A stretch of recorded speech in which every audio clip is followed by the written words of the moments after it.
ఈ programme Joyce Meyer ministries partners మరియు friends ద్వారా స్పాన్సర్ చేయబడింది.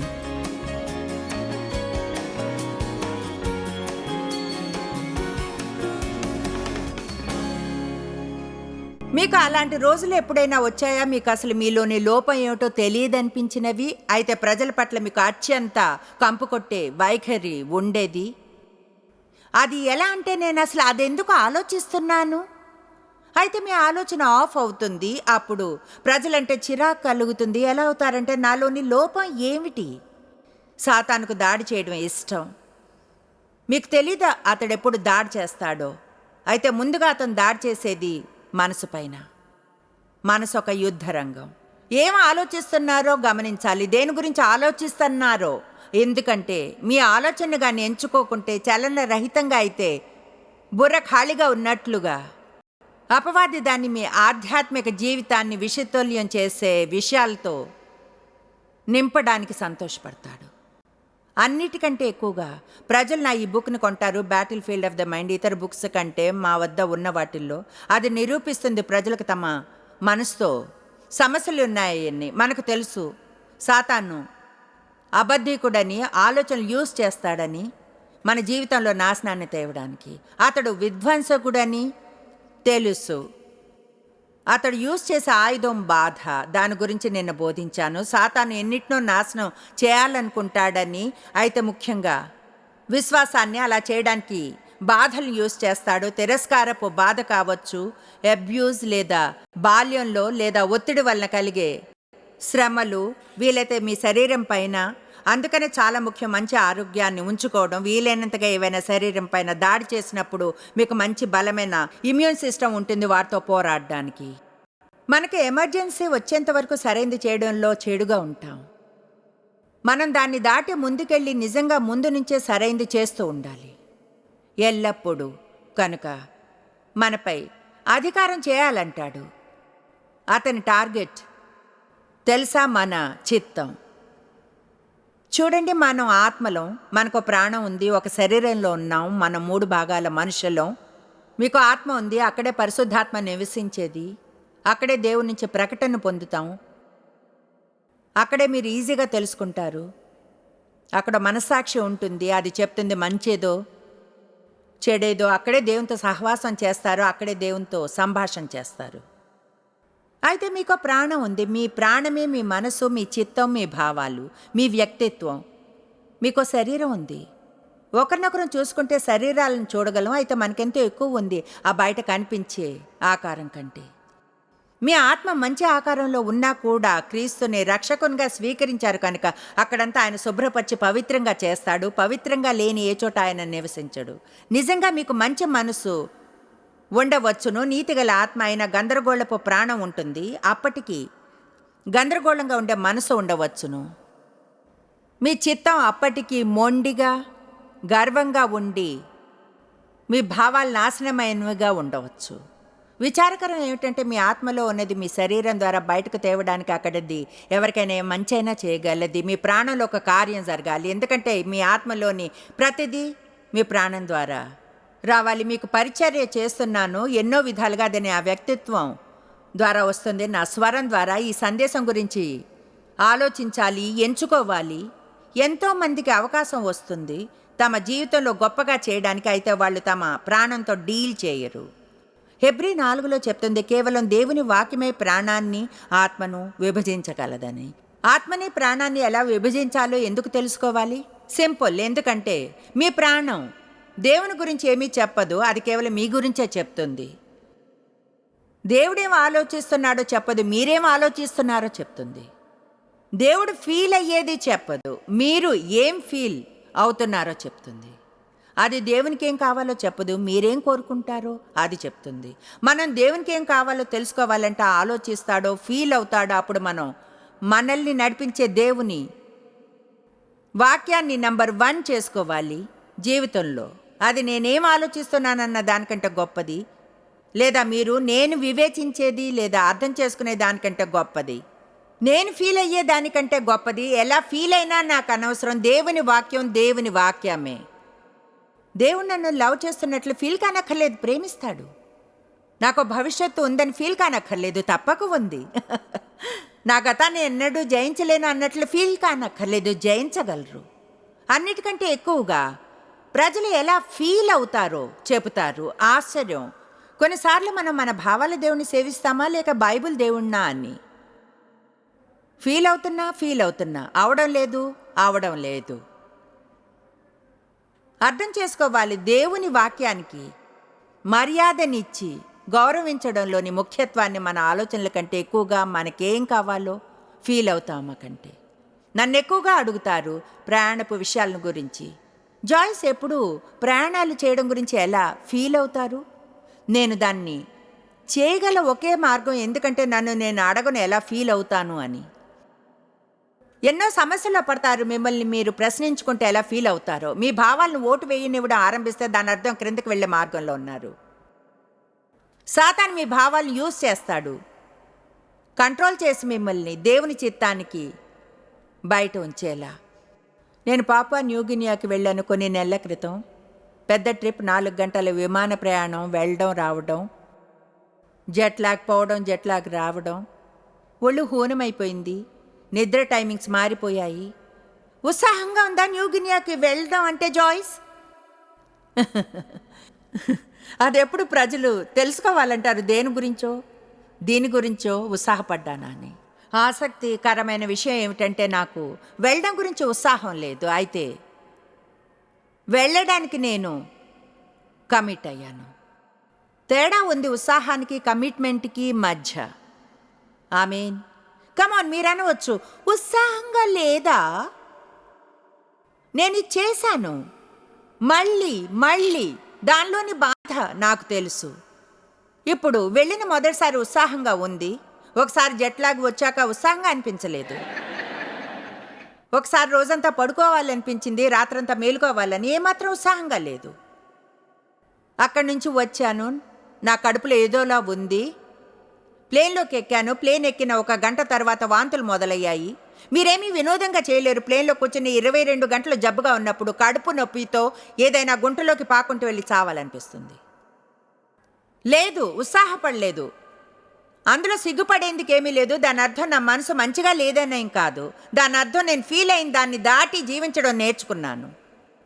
నేను ఎవరైనా కమిట్ అయిన వారితో ఉండగలను, ఉత్సాహపడే వారితో కంటే. ఎన్నో వివాహాల విషయంలో అదే జరుగుతుంది. ఉత్సాహం పోయినప్పుడు అంటే పోతుంది. కమాన్, మీకు పెళ్ళై 10 ఏళ్ళు అయితే పందెం కాస్తాను మీ భర్త వచ్చినప్పుడు మీకు ఏ ఫీలింగ్ కలగదు.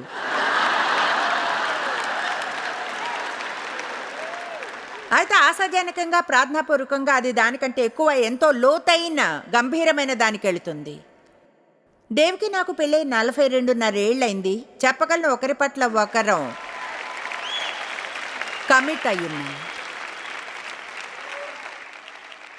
సాతాను మనల్ని కంట్రోల్ చేయాలంటాడా? అతడు చేసే ముఖ్యమైన వాటిల్లో ఒకటి అబద్ధాలు చెప్పడం. మనం వాటిని నమ్మితే అది మన భావాలను బాధిస్తుంది.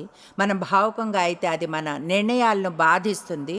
అప్పుడు విషయాలు అన్ని గందరగోళం అవుతాయి. కనుక సాతాను మనం స్వతంత్రంగా ఉండాలంటాడు, దేవుని చిత్తానికి మనం సొంతంగా చేయాలని అంటాడు, చలన రహితంగా ఉండాలని అంటాడు.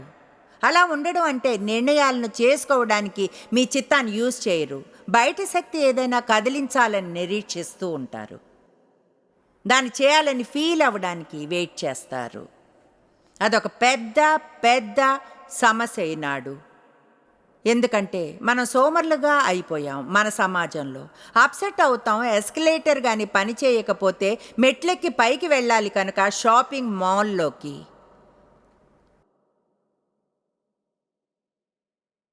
అసహనంగా అయిపోతాం. ఒకవేళ ఇంటర్నెట్ హుక్అప్కి 45 సెకండ్లు పడితే 10 సెకండ్లకు బదులుగా మనల్ని హుక్అప్ చేయడానికి మనకి కోపం వస్తుంది. ఒకవేళ మన సెల్ ఫోన్ ఐపాడ్తో పాటు అది కానీ ప్రపంచవ్యాప్తంగా మాట్లాడవచ్చును. అంటే కూర్చుని మా అబ్బాయితో మాట్లాడగలని ఇండోనేషియా, ఆఫ్రికా లేదా ఇండియాలో ఉన్న వెనక్కి ముందుకి ఇలా అంటే అంతే. అయితే బాయ్ ఒక్కసారి పని చేయకుంటే అంటే మనం ఒకలా బానిసలు అయ్యాం. దానికి మనం అర్థం చేసుకోవాలి. మనం కానీ నిజంగా విజయవంతమైన క్రైస్తవులైతే అపవాదిని ఎలా ఓడించాలో తెలుసా, మనకు కొంచెం కమిట్మెంట్ ఉండాలి, కొంచెంగా బలం, కోరిక కొన్ని విషయాల నుంచి వెళ్ళడానికి. ఏదైనా మంచిగా ఫీల్ కాని ప్రతిసారి వదిలివేయకుండా ఎవరైనా ఆమెన్ చెప్తారా? క్రైస్తవులు భావుకంగా ఉండకూడదు. ఇప్పుడు నేను ఇలా అనలేదు మీకు భావాలు ఉండకూడదని, వాటిని ఆనందించవచ్చును.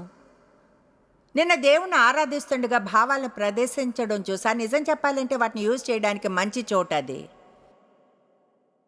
చాలామంది అంటారు, నాకు ఆ ధార్మిక భావాల విషయంలో ఇన్వాల్వ్ అవ్వాలని లేదా, అయితే అదే వ్యక్తి ఫుట్బాల్ గేమ్ వద్ద ఫూల్లా ప్రవర్తిస్తాడు. ఆమేన్.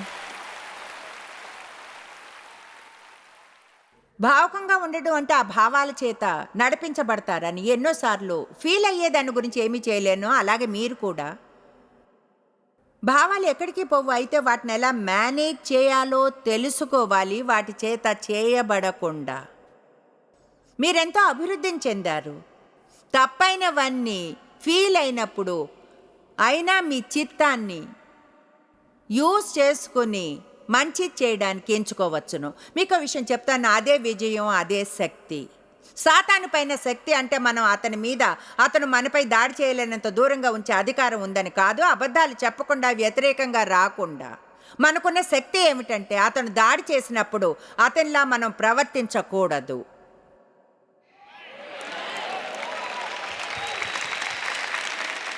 నేను అనుకునేదాన్ని అపవాదిని గద్దించడం అంటేనా, విశ్వాసాన్ని ఎక్కువగా అభ్యసిస్తే నన్ను విసిగించకుండా అతన్ని ఆపగలనని.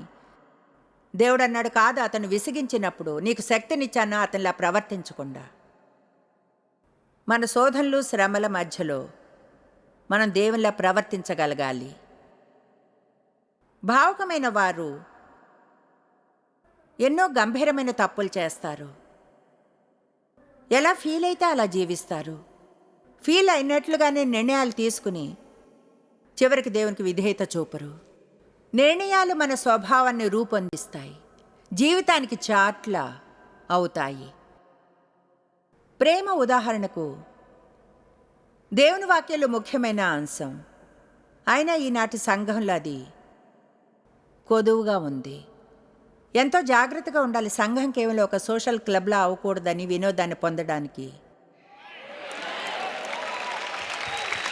మేము గొప్ప సంగీతాన్ని అందిస్తాం, అద్భుతమైన సమయాన్ని గడుపుతాం, చర్చిలో మంచి సమయాన్ని గడపాలి.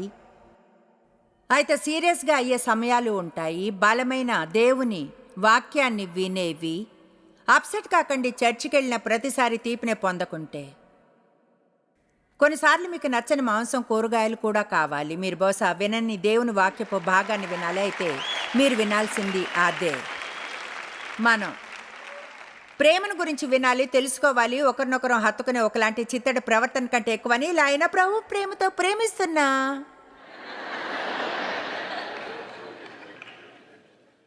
నాకు ఫోన్ చేసి అడగండి, లిఫ్ట్ కావాలని. వేరే దారిని వచ్చి మిమ్మల్ని ఎక్కించుకోలేను.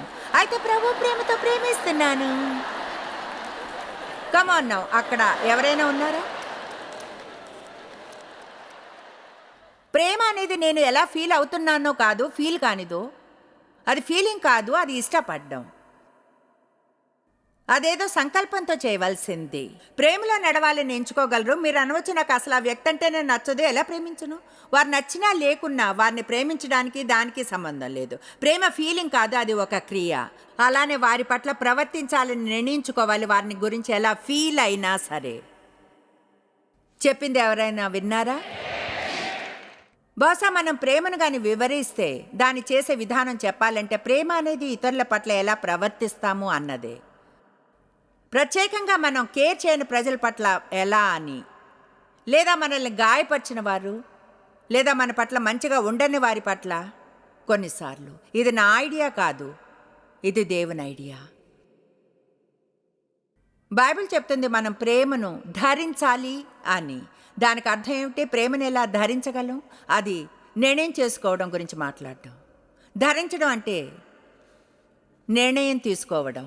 రోజు నేను బట్టలు ధరిస్తాను. వేసుకున్నప్పుడు అవి నాకు బాగా ఉన్నాయా లేదా అని చూసుకుంటాను. ఆధ్యాత్మికంగా డ్రెస్ అవుతారు బయటికి వెళ్ళినప్పుడు. బాహ్యంగా ఏదో బట్టలు వేసుకోవడం కాదు, ఆధ్యాత్మికంగా వేసుకోవాలి. మీరు దయను ధరించాలి, కరుణను ధరించాలి, అలాగే సహనాన్ని. బైబిల్ కొలొస్సే 3లో చెప్తుంది, అన్నిటికంటే పైన ప్రేమను ధరించుడి అని. దాని అర్థం ఉదయాన్నే ఇంట్లోంచి బయటకు అడుగుపెట్టినప్పుడు మీతో మీరు మాట్లాడుకోవాలి, నిర్ణయాలను తీసుకోవాలి, ఇలాంటివి అనాలి. ఇప్పుడు నాకు ముందుగానే తెలుసు బయటికి వెళ్ళడానికి ముందే ప్రతిదీ అనుకున్నట్లు జరగదని. ఇప్పుడే నిర్ణయించుకుంటున్నాను, అనుకున్నది జరగకపోతే సహనంగా ఉంటాను, దైవికంగా ఉంటాను అని. మైండ్ని సెట్ చేసుకుని దాన్ని అలానే ఉంచుకోమని చెప్తుంది కొలొస్సే. అయితే మనం ఏం చేస్తాం? ప్యాసివ్గా ఉంటాం, ఖాళీ బుర్రతో. లేచి ప్రార్థించాం, ఎందుకంటే మనం లేచినా మళ్ళీ పడుకునే ఉండాలనిపిస్తుంది. తర్వాత ఆఫీస్కి వెళ్తాం, అప్పుడు ఎంతో ఒత్తిడి కలుగుతుంది. ఇప్పుడు అన్ని విషయాలు తప్పుగా అవుతాయి, కోపం వస్తుంది, ఎక్కువగా ఇంట్లో వాళ్ళందరిపైన అరుస్తాం. ఇప్పుడు వెళ్ళడానికి ముందు అరుస్తూ కేకలేస్తాం అందరి మీద. బయటికి వెళ్తే ట్రాఫిక్ అది సరిగ్గా లేదనుకుంటాం. ఇతర కారుల్లో వాళ్ళకి హ్యాండ్ సిగ్నల్స్ ఇస్తూ ఉంటాం మనం. నాకలా జరిగింది నేను ఇక్కడ అట్లాంటాలో. మ్యాన్, మేము కొన్ని చిన్న తప్పులు చేశాం. బహుశా ఒక అతని లేన్లోకి వెళ్ళాం, లేదా ఒక అతను ముందుకు, లేదా ఏదో జరిగింది. మ్యాన్ అతను వచ్చి మాకు సైన్ ఇచ్చాడు, దాన్ని పొందాలనుకోరు. నేను తెలుసుకున్నాను నా ఆనందాన్ని తను పోగొట్టలేడని. అవును, నాకు కోపం తెచ్చుకునే టైం లేదు దాంతో చింతపడ్డానికి. గట్టిగా పైకి అన్నాను, bless you, have a nice day, bless you.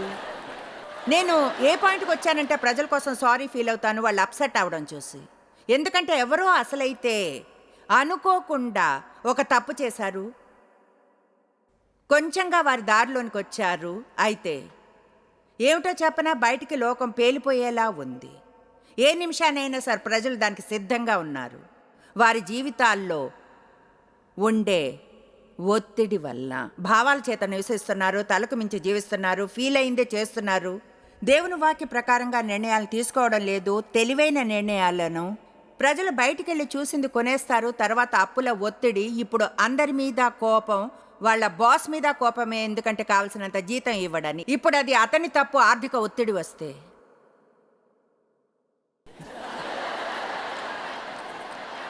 కమాన్, బాగా బోధిస్తున్నాను.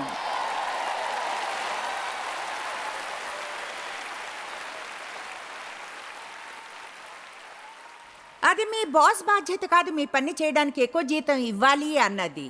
ఎందుకంటే మీరు శరీరంలో బయటకు వెళ్ళి చేయగలిగినంత చార్జ్ చేశారు. అది మన బాధ్యత. మన హద్దుల్లో ఉండి జీవించడం అనేది, కొన్నిటిగా ఎలా నిరీక్షించాలో గుర్తించడం, మనం కోరుకున్నది పొందాలని వెళ్ళిన ప్రతి చోట ప్లాస్టిక్ని పారవేయడం. అయితే కొన్ని లేకుండా జీవించడానికి ఇష్టపడడం, లేకుండా ఉండగలిగినవి డబ్బులు దాచి వాటి క్యాష్ని పే చేయడం. కమాన్, మంచిగా బోధిస్తున్నాను.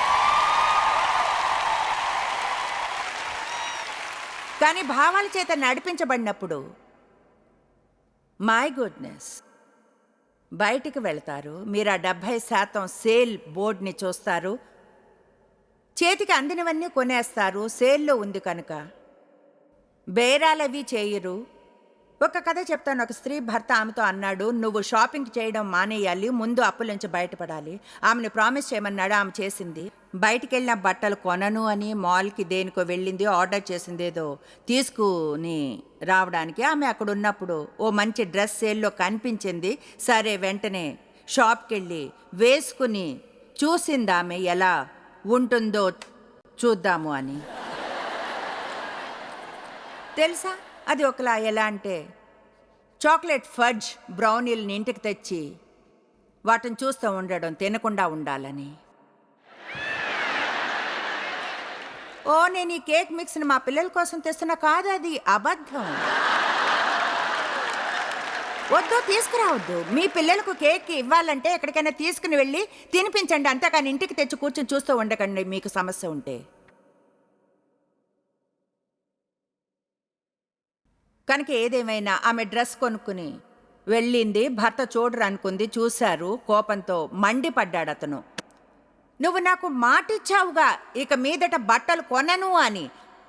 ఆమె అంది, చూడు డార్లింగ్, ఇది సేల్లో ఉంది, ట్రై చేస్తే బాగా సూట్ అయింది, వదలలేకపోయాను. ఆయన అన్నాడు, చూడు నువ్వు ఇలా అనాల్సిందే, నా వెనుకకు పొమ్ము సాతానా. ఆ మంది అన్నాను, అతడు ముందు కంటే వెనుక ఇంకా బాగుంది అన్నాడు.